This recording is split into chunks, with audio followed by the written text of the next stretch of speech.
चलो स्टार्ट करने जा रहे हैं। चैप्टर है हमारा सोलर सिस्टम। बहुत सारी चीजें हमने देख लिया कि सोलर सिस्टम के अंदर कौन कौन से प्लैनेट्स होते हैं और कौन कौन से एस्ट्रॉइड क्या होते हैं, मेट्रॉइड्स क्या होते हैं, ये सारी चीजें हमने देख लिया है ना। अब हम फर्दर देखते हैं। हमें ये भी पता है कि जो हमारे सोलर सिस्टम के अंदर सबसे लार्जेस्ट प्लैनेट है वो कौन सा है, जुपिटर है। और फिर हम आ गए थे किस पर, सैटर्न पर। Saturn is the second largest planet in our solar system. Beyond Jupiter is Saturn which appears yellowish in colour. और जो सैटर्न का कलर है वो कैसे दिखाई देता है, येलोइश कलर है। These rings are not visible with the naked eye. ये जो रिंग है वो नेकेड आई, हम उसको नंगी आंखों से बिल्कुल भी नहीं देख सकते हैं। तो उनको देखने के लिए हमें किस चीज की जरूरत पड़ेगी, टेलीस्कोप के जरिए से हम उनको देख सकते हैं। The density is less than that of water. और सैटर्न की जो डेंसिटी होती है पानी से भी कम होती है। What is the meaning of density, घनत्व। उसका जो वॉल्यूम होता है ना, वो कितना ज्यादा या कितना कम है। Saturn also has large number of satellite. और सैटर्न के पास क्या है, लार्ज नंबर ऑफ सैटेलाइट्स हैं। नेक्स्ट प्लैनेट कौन सा है, Uranus. Uranus appear as a small disc although its diameter is almost 4 times that of the earth. और इसका जो डायमीटर है वो कितना ज्यादा है, 4 गुना, पृथ्वी के 4 गुना ज्यादा है इसका diameter. Hydrogen and methane have been detected in the atmosphere of Uranus. Uranus के अंदर एटमॉस्फेयर, जैसे हम यहाँ पर अर्थ का एटमॉस्फेयर है, हम कौन कौन सी गैस को देख सकते हैं, डिटेक्ट कर सकते हैं। डिटेक्ट का मतलब क्या होता है, फाइंड आउट कर सकते हैं। हमें पता चला कि कौन कौन सी गैस यहाँ पर है, बहुत सारी गैस है, ऑक्सीजन है, नाइट्रोजन है और हाइड्रोजन। ये सारी गैस हमारे कहां पर प्रेजेंट है, हमारे अर्थ के एटमॉस्फेयर के अंदर, इन्वायरमेंट के अंदर। उसी तरीके से हाइड्रोजन एंड मीथेन गैस भी यूरेनस के एटमॉस्फेयर में पाई गई है। Hydrogen and methane have been detected in the atmosphere of Uranus. It is peculiar in the sense that it rotates from east to west like Venus. और इसका जो rotation होता है, और मैंने ये भी बताया था कि जितने भी प्लैनेट्स हैं सब क्या करते हैं, घूमते रहते हैं, है ना। सूरज के चारों तरफ चक्कर लगाते रहते हैं और खुद के एक्सिस पर भी चक्कर लगाते हैं। तो इसका जो रोटेशन है, उसका रोटेशन कैसे है, ईस्ट टू वेस्ट है, जैसे वेनस रोटेट करता है। It has 27 satellite. कितने सैटेलाइट है इसके पास, 27 सैटेलाइट है। नेक्स्ट है हमारा Neptune. Neptune is about 17 times heavier than the अर्थ। ये कितना ज्यादा गुना हैवियर है, 17 गुना ज्यादा है। अच्छा, नेपच्यून के बाद कोई प्लैनेट है, क्यों नहीं आता,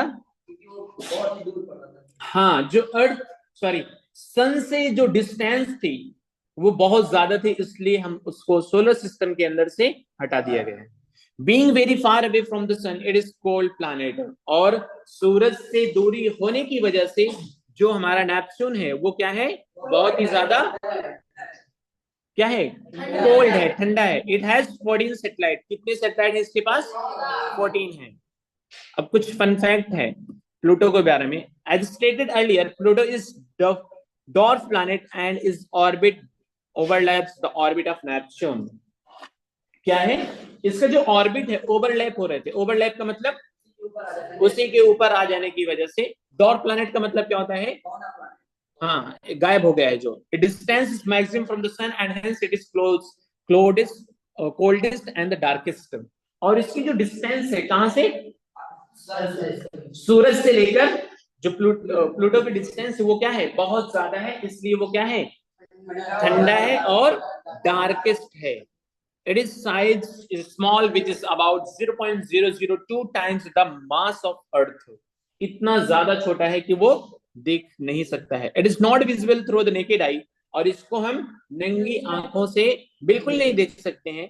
It has 5 satellites। It takes 248 Earth years to orbit Sun। कितने साल लगते हैं, 248 साल अप्रोक्सीमेट लगते हैं इसको घूमने के लिए। As of now, there is controversy whether Pluto is dwarf planet और नॉट। अभी तक ये नहीं क्लियर हो चुका है कि प्लूटो डॉर्फ प्लैनेट है या फिर नहीं है। नेक्स्ट है हमारा star and the solar system. अब हम देखेंगे एस्ट्रॉइड क्या होते हैं, कॉमेट्स क्या होते हैं, meteoroids and meteoroids artificial satellite, इसके बारे में देखते हैं। ये क्या है? ये हमारा सोलर सिस्टम है और सोलर सिस्टम के अंदर हम देख रहे हैं क्या हो रहा है, ये प्लैनेट्स कुछ इस तरीके से घूमते रहते हैं। There is a large gap in between the orbit of the Mars and Jupiter. अब यहां पर हम देख सकते हैं इसके बीच में बहुत ज्यादा गैप दिखाई दे रहा है ना। एस्ट्रॉइड्स क्या होते हैं? पत्थर होते हैं। और जो Mars object, a large number of small objects that revolve around the sun are called asteroid। यहां पर दिखाई दे रहा है हमें कि बहुत देखो छोटे छोटे क्या है, ऑब्जेक्ट है, पत्थर है, रॉक्स है, वो सूरज की चारों तरफ चक्कर लगा रहे हैं, वो कुछ और नहीं है, वही हमारे क्या है, एस्ट्रॉइड्स हैं, माइनर प्लैनेट्स। और इनको और क्या बोला जाता है, माइनर प्लैनेट्स भी बोला जाता है। ये क्या है? मून, जो मतलब चांद की तरीके से कुछ भी दिखाई दे वो सिर्फ चांद ही है ना। तो फिर क्या हो सकता है? डायमीटर इसका कितना है? 1000 किलोमीटर है। Can be viewed only through a telescope. क्या हम टेलीस्कोप के जरिए से क्या देख सकते हैं? अब नेक्स्ट है हमारा कॉमेट्स। कॉमेट्स क्या होता है? The heavenly bodies which revolve around the sun in highly elliptical orbit are called comets। कुछ इस तरीके से होते हैं, अभी दिखा रहे हैं आगे। They are very small size celestial bodies and become visible from the earth only when they come close to the sun। अच्छा, celestial bodies क्या होती हैं? जो शाइन करते हैं, हाँ, जो चमकती हैं, उनको हम क्या बोलते हैं? celestial bodies बोलते हैं। And become visible from the earth only when they come close to the sun। जब वो सूरज के पास में आते हैं तब वो दिखाई देते हैं। क्यों? क्योंकि इनको जो साइज होती है वो छोटी होती है। ये कुछ समझ में आ रहा है? नहीं समझ में आ रहा है? क्या है ये कॉमेट्स हैं, अभी दिखा रहा हूं। ये दिखाई दे रहा है, ये सूरज के पास में आया तब हमें विजिबल हुआ। इसका हेड होता है और एक टेल होता है। ये क्या है? टेल हिस्सा है। देखो रिवॉल्व हो रहा है ना। The tail disappears when they come comet moves away from the sun। और हम ये भी देख रहे हैं, यहां से ऑब्जर्व कर सकते हैं, देखो यहाँ पे टेल इसकी दिखाई दे रही है बहुत बड़ी सी। The length of the tail of the comet moves the side and approximate the sun। इसकी टेल यहाँ पर सूरज के पास में बहुत ज्यादा है ना। लेकिन जैसे ये दूर जा रहा है, अब ये सूरज से दूर जैसे गया तो इसकी टेल गायब हो जा रही है। कुछ इस तरीके से दिखाई देते हैं। क्लियर हो रहा है ना कि जैसे वो सूरज के क्लोज में है, जितना क्लोज में दिखाई दे रहा है उसकी जो टेल है वो बड़ी दिखाई दे रही है। लेकिन जैसे ही डिस्टेंस सूरज से बढ़ जा रही है, कॉमेट्स जैसे दूर जा रहे हैं तो उनकी टेल्स क्या हो जा रही है? डिसअपीयर हो जा रही है। The tail of the comet is always directed away from the sun. और हमेशा देखो इनकी जो डायरेक्शन है वो क्या है? सूरज से दूर है, बैक साइड में। देखो हर एक केस में ऐसा नहीं कि चेंज हो जा रहा है, हेड सामने हो जा रहा है या फिर हेड बैक साइड में हो जा रहा है। हेड हमेशा फ्रंट पे रहता है और टेल्स क्या हो जाता है? Away from the sun. Halley's comet is the most famous among all the comet and was first recorded over 2000 years ago। It orbits the sun every 76 years। सबसे फेमस जो कॉमेट है उसका नाम क्या है? हैलिस है। इसको लिख लेना, अंडरलाइन कर लेना क्वेश्चन में। The comet and was first recorded over 2000 years। 2000 साल पहले इसको देखा गया था, रिकॉर्ड किया गया था। It orbit the sun every 76 year. और वो हर 76 साल पर क्या होता है? ऑर्बिट घूमता रहता है। Halley comet was last seen in early 1986। Last seen कब देखा गया था? 1986 में। ये क्या है? Meteoroids and meteors and meteoroids. दोनों में डिफरेंस क्या है हम उसको समझते हैं। Meteoroids are very small stone like object that are revolving around the sun. ये क्या होते हैं, एक छोटा जैसे पत्थर होता है उस नुमा ये दिखाई देता है और ये सूरज के चारों तरफ चक्कर लगाता रहता है। Their existence becomes known only when some of the enters the atmosphere of the earth. और their existence become only, existence का मतलब वो कब दिखाई देता है, जब वो अर्थ के एटमॉस्फेयर में आता है तब क्या होता है वो, the path of the meteor appears as streak of light in the night sky. इस तरीके दिखाई दे रहा है, स्ट्रीक ऑफ लाइट, स्ट्रीक, ये कुछ इस तरीके से जो ये दिखाई दे रहा है इमेज के अंदर वो क्या है, स्ट्रीक ऑफ लाइट है। और इसका जो पाथ होता है वो कब दिखाई देता है, रात में ही दिखाई देता है हमें। क्यों, दिन में क्यों नहीं दिखाई देता, क्योंकि इसके पास इतनी लाइट ही नहीं है कि वो दिन में दिखाई दे। Meteoroids are commonly called as shooting stars, और क्या बोलते हैं हम इसको, शूटिंग स्टार भी बोलते हैं, although they are not stars, लेकिन ये कोई स्टार नहीं है। हम रात में देखे होंगे कभी कभी टूटता हुआ तारा जिसको बोलते हैं, है ना, और फिर लोग बोलते हैं कि अगर इसको देख लो कुछ कर लो, तो कोई शुभ मानता है, कुछ कोई अशुभ मानता है ना। तुम नहीं जानते, तुम जब से टकला हुए है ना तुम्हारा उड़ गया सब कुछ, है ना। तो ये शूटिंग स्टार, बल्कि ये स्टार्स नहीं है, ये क्या होते हैं, मेट्रॉइड्स होते हैं। नेक्स्ट है हमारा meteoroids. Some meteoroids are so large that a part of the reaches the surface of the earth before they get evaporated completely, these are known as meteoroids. कुछ मेटॉइड्स होते हैं जो बहुत बड़े होते हैं और वो अर्थ पर पहुंच जाते हैं, कुछ होते हैं बीच में ही खत्म हो जाते हैं, इवापोरेट हो जाते हैं, लेकिन कुछ होते हैं वो अर्थ पर, जमीन पर आके गिरते हैं, तो उन्हीं को हम क्या बोलते हैं, मेट्रॉइड्स बोलते हैं। और जो खत्म हो जाते हैं एटमॉस्फेयर के अंदर, जैसे अर्थ के एग्जिस्टेंस के अंदर आते हैं वैसे ही वो खत्म हो जाते हैं, तो वो कौन होते हैं, मेटॉइड्स होते हैं। और जो अर्थ पर आ जाते हैं, अर्थ के सरफेस पर, वो मेट्रॉइड्स होते हैं। After hitting the earth surface, कुछ इस जब हिट कर देता है तो कुछ इस तरीके से दिखाई देता है। ये क्या होते हैं, मेट्रॉइड जब हिट कर देता है, दे फॉर्म अ क्रेटर। क्या बना दिया, क्रेटर। क्रेटर क्या होता है, गड्ढा बना दिया है। The Arizona meteorite crater was formed by meteorite that fell thousands of years ago. ये 1000 साल कुछ पहले गिरा था। Meteorites help scientists in investigating the nature of the material from which the solar system was formed.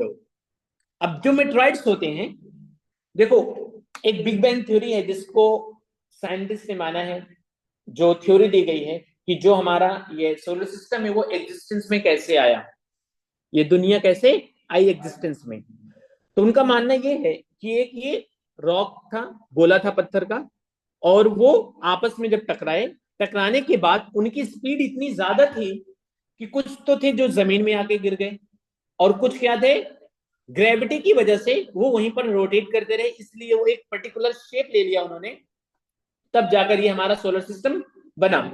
तो उसी तरीके से साइंटिस्ट जो है, जो मेट्रॉइड्स हैं, वो अर्थ के सरफेस पर जब आते हैं तो उनके जरिए से जो उनका पार्टिकल्स होता है, जो ऑब्जेक्ट, जो जैसे किसी चीज को मैंने फेंका है ना, तो वो ऑब्जेक्ट के जरिए से हम पता कर सकते हैं ये चीज कहां से आया है ना। जैसे कोई कागज मारता है हमें, है ना, तो हम कागज को देखते हैं कि इसकी राइटिंग कौन है, हम सोर्स ढूंढते हैं ना कि कहां से आ रही है। उसी तरीके से जो साइंटिस्ट होते हैं उनको मेट्रॉइड्स मिलता है, तो उनको जो सोलर सिस्टम कैसे बना है उसके बारे में वो स्टडी करते हैं। उस जैसे मिट्टी है, मिट्टी के बारे में हमें देखना है तो मिट्टी के सैंपल होना चाहिए ना। सोलर सिस्टम के बारे में हमें पता करना है तो सोलर सिस्टम बना कैसे है उसकी चीज हमें होना चाहिए हमारे पास, तभी हम जान पाएंगे वो चीज कैसे बनी है। राइट, बात समझ में आ रही है ना। तो वो अब तो कोई जाएगा नहीं वहां पे लाने उस चीज को, तो वही कुछ चीज जब गिरते हैं, वो मेट्रॉइड जब गिरते हैं, सोलर सिस्टम जब फॉर्म, तो कैसे सोलर सिस्टम बना है उसको हम साइंटिस्ट उनको हेल्प करते हैं। Moon is the natural satellite of the earth. Aryabhata, INSAT, ये हमारे क्या है, आर्टिफिशियल सैटेलाइट हैं। They are also called manmade satellite, और इसको हम क्या बोलते हैं, मैनमेड सैटेलाइट भी बोलते हैं। They revolve around the earth much closer then the moon. कुछ इस तरीके से ये सूरज के चारों तरफ चक्कर लगाते हैं, सॉरी अर्थ के चारों तरफ चक्कर लगा रहे हैं ये। Satellite are launch into space with the help of rockets. जो सैटेलाइट्स होती हैं वो लॉन्च की जाती है किसके जरिए, मदद से, रॉकेट की मदद से हम सैटेलाइट को लॉन्च करते हैं। आर्टिफिशियल सैटेलाइट कुछ इस तरीके से हम लॉन्च करते हैं, कुछ उसका हिस्सा होता है ऐसे बाहर गिरता है और फिर वही चीज कहां पे चला जाता है, और फिर जो मेन चीज होती है सैटेलाइट वो मून के पास जहां हमें भेजना रहता है वहां पर वो पहुंच जाता है।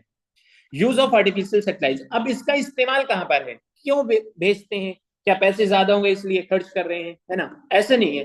कुछ मकसद होता है, किसी मकसद के तहत हम उस चीज को वहां पर भेजते हैं ताकि वो चीज हमें वो इंफॉर्मेशन हमें मिल सके। पहला हो गया वेदर फोरकास्टिंग। वेदर फोरकास्टिंग का मतलब ये होता है कि कितने समय बाद क्या चीज होने वाला है। हम एक एजम्पशन लगा लेते हैं, है ना, कि जैसे ठंड पड़ने वाली है कल, तो क्या कोई टेलीफोन करता है या किसी के जरिए से पता चल जाता है, यही वेदर फोरकास्टिंग होता है। हो भी सकता है, नहीं हो सकता है, संभावना, जैसे न्यूज में देखते हैं संभावना है कल बारिश होगी, है ना, तो किसके जरिए से पता चलता है, सैटेलाइट के जरिए से, वेदर फोरकास्टिंग के जरिए से हमें पता चल जाता है कि क्या होने वाला है। Transmission of radio and television signals, और जो रेडियो में हम समाचार सुनते हैं, जो मैसेजेस सुनते हैं कहाँ पे क्या हो रहा है, उस सिग्नल को ट्रांसफर करने के लिए हम सैटेलाइट का इस्तेमाल करते हैं। टेलीकम्युनिकेशन एंड रिमोट सेंसिंग, और जो हम बात करते हैं फोन्स के, वो भी जैसे हमने किसी को कॉल किया तो हमारा मैसेज जो होता है पहले कहां पर जाता है, सैटेलाइट के पास, और फिर सैटेलाइट तुरंत कहां पर भेज देता है, सेंडर के पास, सॉरी रिसीवर के पास। सेंडर तो मैं वो जो मैसेज कॉल कर रहा हूं, तो सेंडर का मैसेज कहां पर पहुंचता है, सैटेलाइट, और सैटेलाइट के जरिए से रिसीवर के पास मैसेज पहुंच जाता है। ये हमारा था सोलर सिस्टम चैप्टर। किसी को डाउट है, नहीं डाउट है, बस, तो फिर हम नेक्स्ट क्लास में कंटिन्यू करेंगे दूसरा। Thank you.